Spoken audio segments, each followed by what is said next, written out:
The most ugliest traditional wedding ceremony of Reneilwe Letsholonyane Mpho Maboi. The couple has made it official by celebrating their traditional wedding ceremony.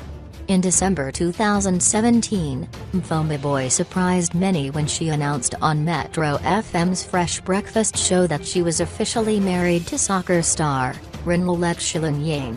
In previous interviews, Mpho has shared that she and Reneilwe were not in a rush to get married. "For me, I feel like it's not the end point for everyone.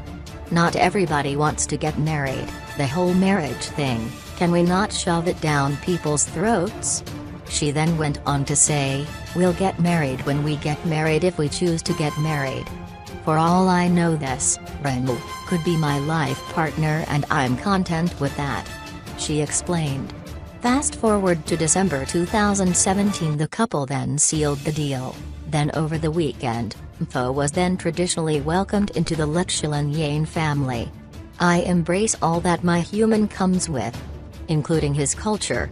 Yesterday I was welcomed by my in-laws and got my new Letsholonyane name. No, I won't share it here, he is mine and I am his," she wrote on her Instagram account.